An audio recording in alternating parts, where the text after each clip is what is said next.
A Step into the Past Volume 19 Chapter 5. Book 19 Chapter 5, The Beauty of Three Perfections. Wu Fu's legs went soft, and he collapsed into a kneeling position.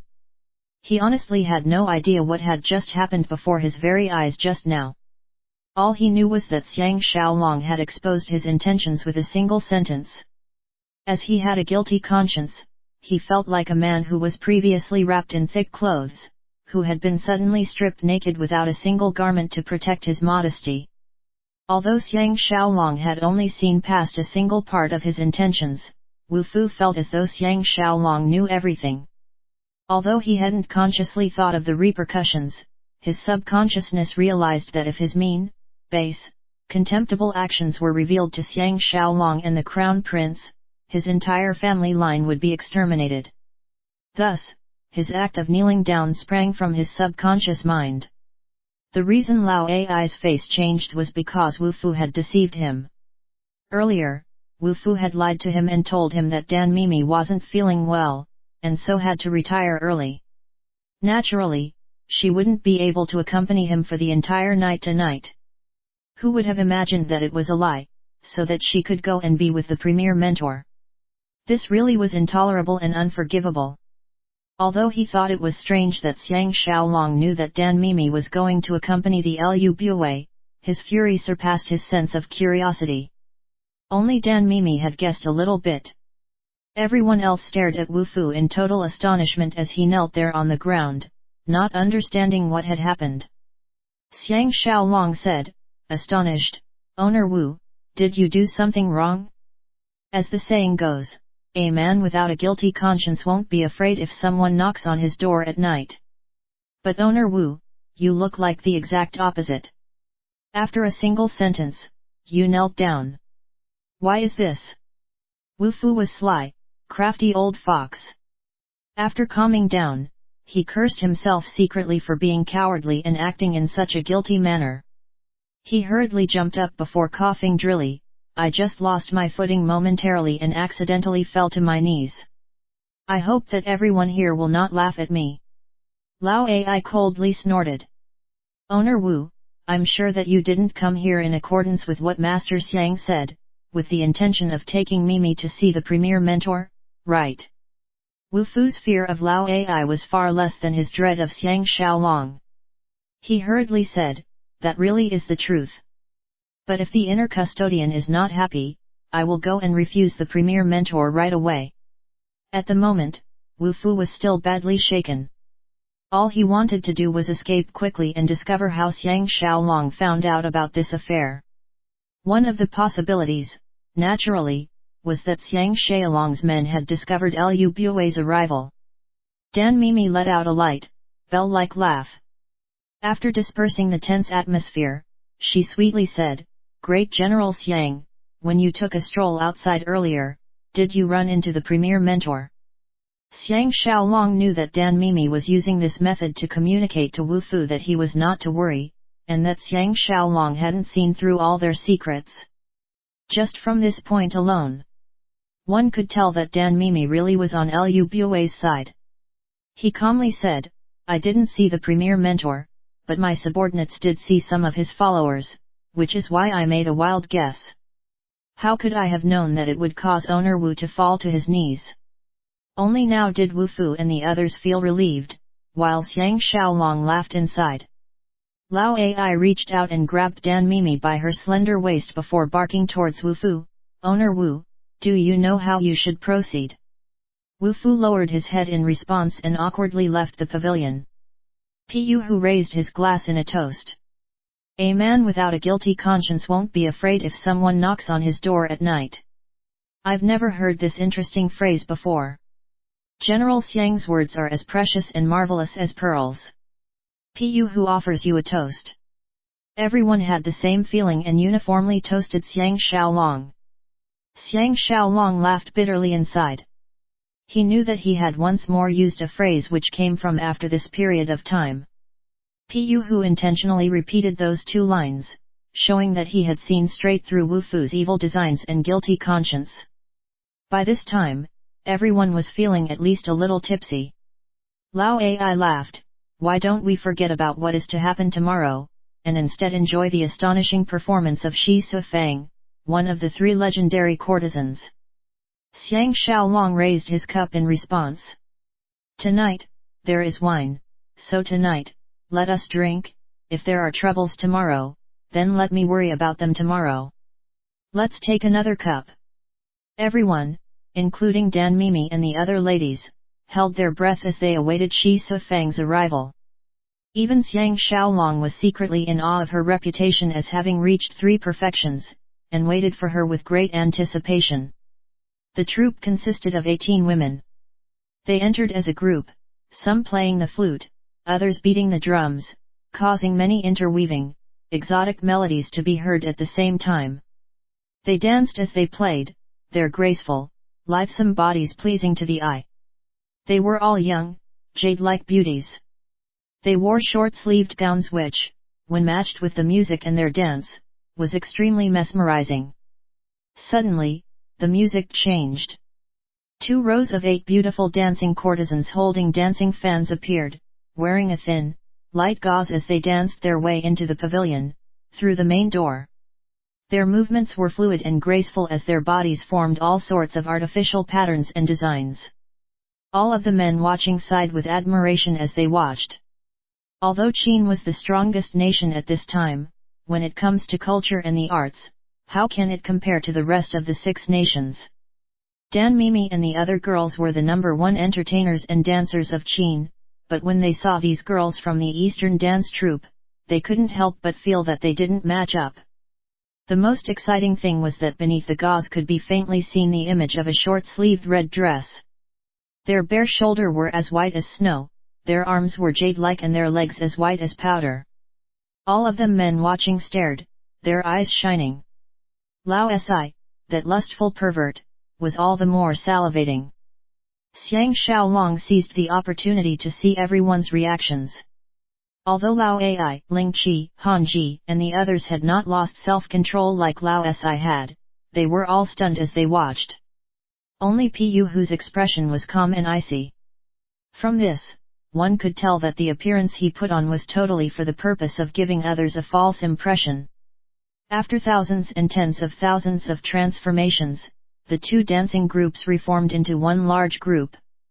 Cooing sweetly beneath the eaves of the roofs, they burst out into incomparably beautiful song. Xiang Xiaolong didn't understand a single word of what they were singing. Just as he was pondering, the dancers suddenly flew to the 4 corners like butterflies as a woman of incomparable beauty awe-inspiringly appeared right in the middle. Nobody had seen this beauty arrive, or when she had entered the group of dancers. Only when Pu who led them in clapping did they awaken from their stupor and began to cheer as well. This beauty wore a fresh yellow flowered skirt, and on her feet she wore a pair of embroidered silk slippers. On her head, she wore a hairpin with the seal of a hawk-bill turtle. On her ears, she wore a pair of beautiful pearl earrings, while around her powdered neck, she wore a chain of linked pearls. Every inch of her body was shiny and trembled, alongside every movement of her towering, erect, firm bosom. Thin silk streamers covered her slender, graceful arms and legs. Her skin was as white as silk satin, and her body was perfectly proportioned, giving her an irresistible allure. She had a beautiful, melon seed-shaped face, within which was set a pair of brilliant, pearl-like eyes. Beneath her beautiful dimples was a pair of luscious lips, which looked like they had been painted scarlet red by the hands of heaven itself. She was beautiful, gorgeous, and full of vitality and life, but didn't appear vulgar in the slightest. Although she sat on the ground and didn't move, her posture alone caused everyone to feel that she was a refined, elegant lady of peerless dexterity. Her long, white neck left the deepest impression on Xiang Xiaolong, especially the way she held it up loftily, giving her an incomparably noble, ladylike aura. Even the likes of Qin Qing and Ji Yanran could be considered at most a hair better than her.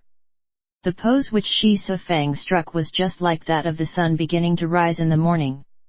All of the spectators, male or female, couldn't control the awe they felt for her peerless, world-class beauty, poise, and appearance. The other dancers had already seated themselves in a circle around her. They gently fluttered peacock fans about her, letting onlookers know quite clearly that she was the real heart and soul of the troupe. Shi Sufang appeared to be wholly unaware that she had become the center of attention for everyone in the room. She sat as though she were alone in her boudoir. After turning around and showing on a few soul-stirring expressions on her face and in her posture, she slowly began to sing. From Shi Sufang's red lips came a most graceful, delicate, beautiful voice, which felt like the flying clouds or the running water. Her voice flowed out as though pushed by incessant waves, and the notes seemed to hang and linger in the heavy, silent air. Not only were the notes reluctant to leave, the people listening were unable to leave as well. Xiang Xiaolong was a person who originally knew nothing of music, but in recent years, thanks to Ji Yanran's influence, he had learned a thing or two. Now, hearing her dreary, remote song, a beautiful image appeared in his mind. He visualized a goddess hidden within a secluded valley, bobbing up and down in the waves of the river, passionately singing to her own beautiful reflection in the water. The beauty and emotions evoked by her song was not one whit inferior to those evoked by Ji Yanran with the flute. The song she was picking came from the poem, Picking Royal Ferns, of the Book of Odes. It portrayed the letters and poems kept in the hearts of generals and soldiers as they entered the field of war, repeatedly singing the words, Picking Royal Ferns, Picking Royal Ferns. The next segment portrayed the remembrances and recollections of old generals and soldiers. Nobody could resist the power of that lingering, plaintive melody. Although her voice seemed both smooth and choppy, solid and vacant, it was extraordinarily clear, and her enunciation was perfect, so that the listeners wouldn't miss a single word. Her voice became fine and delicate once she reached the lines, When I departed in the past, the weeping willows beckoned to me, as though they were unwilling for us to part. Today I have returned, as the rain and snow falls thick and fast. My movements are slow, for I suffer from both thirst and hunger. My heart is full of sorrow, and you know not my pain. Slowly, her voice died away with the music, drifting off to a place far away, filled with thousands of mountains and tens of thousands of rivers. Just at this moment, the other dancers pressed forward, screening her body with their own until she totally disappeared. Then, as a group, they departed from the entranceway. Everyone was so moved that they forgot to applaud or cheer. Xiang Xiaolong had been totally enraptured as well, all of his senses lost. Just as everyone was lost in the throes of a silent daze, a large, 40-something-year-old man with gaudy clothes walked in. Bowing, he said, Jin Cheng pays his respect to Boss Pu and everyone else present. Pu Hu, recovering his senses, laughed, This person is Boss Jin. It's all thanks to his rigorous training efforts that everyone present had the fortune to listen to that divine, heavenly melody. Next, he introduced everyone to Boss Jin. Lao Ai joyfully said, Someone, give Boss Jin 10 taels of gold. One of his servants immediately gave the gold to Boss Jin. Xiang Xiaolong secretly pondered to himself that Lao Ai must recently have acquired a great deal of money, as he otherwise wouldn't be so free with his gold. Just as Boss Jin was profusely thanking Lao Ai, Pu Hu delicately asked, Is Miss Shi feeling well tonight? Could you invite her to come out and chat with us for a short while, so that we might properly thank her for her moving performance? Boss Jin clearly was used to handling such questions. Intentionally putting on a mysterious air, he said softly, This girl of mine definitely cannot be rushed. Let me find the proper time to arrange a meeting between her and all of you here. I guarantee I will handle this. Only then did everyone let out a breath. Dan Mimi and the rest of the 4 flowers of the Drunken Wind Pavilion all had faint looks of disdain on their faces, as though they were contemptuous of the airs that Shi Sufang was putting on. But deep in their hearts, they were all insanely jealous of the way in which she had mesmerized every single person here. In terms of appearance alone, Dan Mimi really was only very slightly inferior to Shi Sufang. But in singing, she was a large step behind. And when it came to presentation and image, she was even farther behind. If this was all planned out by Boss Jin's producers, then Boss Jin really was a formidable person. Boss Jin turned towards Xiang Xiaolong. This girl of mine has always been extremely arrogant and her gaze has always been high. But she's been quite interested towards Master Xiang. Tonight, after she heard that you were coming, she was extremely happy and even sang her most famous song. Xiang Xiaolong hurriedly disagreed modestly. At the same time, he cursed fiercely to himself. Earlier, when she was singing, Shi Sifang hadn't even glanced at him. Clearly, Boss Jin made this claim at Pu Hu's instigation, with the intention of arousing jealousy and envy between him and Lao Ai. A look of hatred really did flash by Lao Ai's eyes. Laughing loudly, he said, "If that's the case, then Boss Jin only needs to arrange for Miss Shi to meet privately with Master Xiang. Bystanders like us are just ruining the moment for them." Xiang Xiaolong really wanted to give Boss Jin 2 hard slaps, while simultaneously feeling startled at how Pu Hu was able to gain victory without firing a shot, using this evil scheme. This particularly tactic was more effective against Lao Ai than anyone else. Lao Ai had always been jealous about the relationship between Xiang Xiaolong and Zhu Ji. Thus, these words of Boss Jin struck directly at his most sensitive spot. Xiang Xiaolong turned sideways to glance at Lao Ai and forced out a smile. "Master Lao, please don't take Boss Jin's words to be the truth. I think the truth is that Miss Shi doesn't care about anyone at all." Lao Ai let out 2 dry chuckles. Clearly, he still felt uncomfortable. The happiest person, naturally, was Pu Hu. Raising his cup, he urged everyone to drink. Boss Jin took the chance to depart. Shortly afterwards, Wu Fu returned. He brought with him Lu Bue, Guan Zongzi, and Su Shang. They had escorted Boss Jin back as well. Everyone present felt astonished, and they traded confused glances. Lu Bue, arriving at the center of the room, swept all of the guests with his gaze. His eyes alighted on Lao Ai, and he laughed loudly. "I came here today to force the inner custodian to drink 3 cups of wine as punishment." Lao Ai, Xiang Xiaolong, and the others all immediately saluted him, as Dan Mimi and the other women prostrated themselves on the floor. In the past, Lao Ai had always lived under Lu Bue's tyrannical rule. It was true that he now had the support of Zhu Ji and had flown to higher places. When Lu Bue wasn't around, Lao Ai could flaunt his might, but when faced with his old patron directly, he seemed to have shrunk in size by half. Haltingly, he said, "Why is it that the premier mentor has come to punish this humble official?"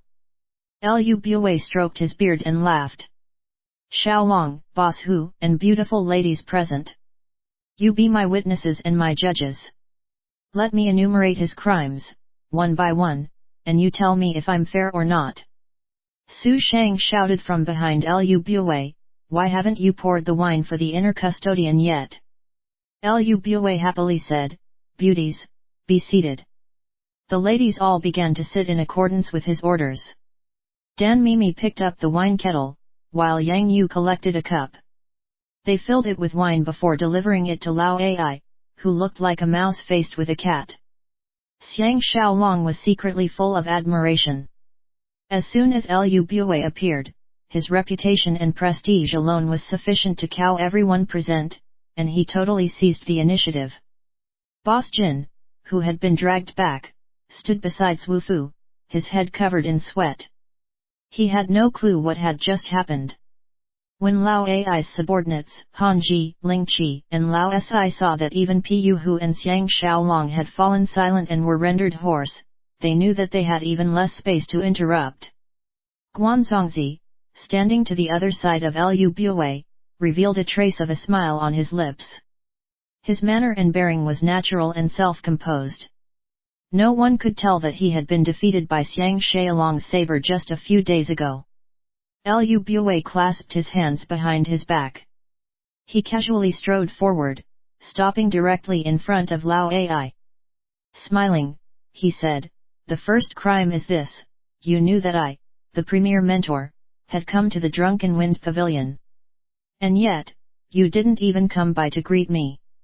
When did the relationship between us become no different than that of two strangers? Lao Ai felt extremely awkward. Forcing out a laugh, he replied, I deserve to be punished. I deserve to be punished. Raising his cup, he drank the first glass of wine. Pu Hu, watching Dan Mimi fill the second cup for Lao Ai, laughed loudly. The premier mentor should have punished all of us present with this first cup of wine. Lu Bue shook his head and laughed. How would the premier mentor dare to punish Boss Pu? But it's entirely natural and reasonable for me to punish little Lao. Isn't that right, inner custodian? A furious flame erupted in Lao Ai's eyes. These words were clearly intended to say that he was a person who forgot others' benevolence towards him. Lowering his head, he said in a low voice, the premier mentor's words are naturally never wrong. But I don't know what the reason is behind this second cup. Lu Bue's gaze fell upon Xiang Xiaolong. Smiling, he said, Xiaolong foretells with miraculous accuracy. Why don't you guess first? Xiang Xiaolong exchanged glances with Lao Ai. Forcing out a smile, he said, Premier Mentor, you act in unpredictably brilliant ways. How can I possibly predict what the reason is? Lu Bue felt extremely delighted. Under everyone's attentive gaze, he began to walk back towards the place where he originally stood. As he reached the main entrance, he turned around and laughed towards everyone. The second punishment is related to the reason behind the first punishment. Earlier, I ran into Boss Jin and discovered that little Lao had secretly arranged for everyone to come here and enjoy the songs and dances of the Lady of Three Perfections. Why is it that little Lao didn't invite me, Lu Bue, to partake of this rare opportunity? Guanzongzi chimed in, naturally, I'm not qualified to punish little Lao, but I still can't help but blame little Lao for not being a good enough friend. Lao Ai was mocked by them repeatedly, and in addition, time and time again, they belittled him by addressing him as little Lao, as they had in the past. His face grew very ugly to behold. But unfortunately, at this point in time, his power and influence was still weaker than Lu Bue's. All he could do was to swallow his rage, forcing it down along with the second glass of punishment wine. Letting out a sigh, he said, Please forgive me, but this lowly official really cannot fathom what the third glass of punishment wine is for. Pu Hu, frowning, stared at Lao and at Lu. Head in a fog, he clearly didn't understand why Lu Bue had come to openly humiliate Lao Ai. Only Xiang Xiaolong vaguely guessed the real reason. Lu Bue had used Wufu to try and deceive Xiang Xiaolong, so that they might link hands and simultaneously attack Lao Ai. The tip of this spear was really directed at Zhu Ji. If Xiao Pan and Lu Bue were to link hands and attack Lao Ai together, even Zhu Ji wouldn't be able to protect him. Thinking one layer deeper, Lu Bue clearly was trying to feel out Xiang Xiaolong, testing to see if he had fallen for their trick. When he realized this, Xiang Xiaolong's heart was suddenly moved. If the third glass of wine has to do with Miss Mimi, I would like to ask the premier mentor to spare the inner custodian and not speak the reason aloud, to the satisfaction of all. Everyone will be able to depart happily to their own homes and go to sleep. This time, it was Lu Bue and Guanzongzi's turn to start slightly. Clearly, Xiang Xiaolong's words struck home. Dan Mimi's flowery countenance lost all color. Darting a glance at Xiang Xiaolong, she knelt down on the floor, her slender figure quivering. Lao Ai suddenly realized what was happening. Lu Bue was about to openly express his intention of taking Dan Mimi as his concubine. If Lao Ai were to continue fighting with Lu Bue over this woman, he naturally would be committing a grievous sin in betraying the previous benevolence Lu Bue had shown him by promoting him. The courtyard became so quiet that even a leaf falling could be heard. Lu Bue was, after all, a once-in-a-generation figure. He was able to live and let live. Raising his thumb towards Xiang Xiaolong, he praised, Xiaolong remains the most capable. Because of your words, I, the premier mentor, shall rescind the third cup of punishment wine. Following this, he coldly shouted, Mimi, return to your room for now. I shall go visit you soon. Dan Mimi anxiously glanced at Lao Ai, whose face was as pale and ghastly as a corpse. Lowering her head, she stood up. Suddenly, tears began to flow as she fled from the room. Han Ji pressed his hand against his sword as he glanced at Lao Ai. Clearly, all Lao Ai had to do was signal him with his eyes, and he would immediately strike. Guanzongzi and Su Shang gripped the hilts of their swords as well, but intentionally did not look at Han Ji, pretending not to see anything. The hall was filled with a murderous aura. Lao Ai's eyes flashed with fierce light, but he immediately restrained himself. Sighing, he slowly said, "It's getting late. Everyone should go home and get some rest." Lu Bue raised his face to the heavens. Letting out a single loud laugh, he then bade Pu Hu and Xiang Xiaolong farewell before turning away and leaving, with Guanzongzi and Su Shang following him.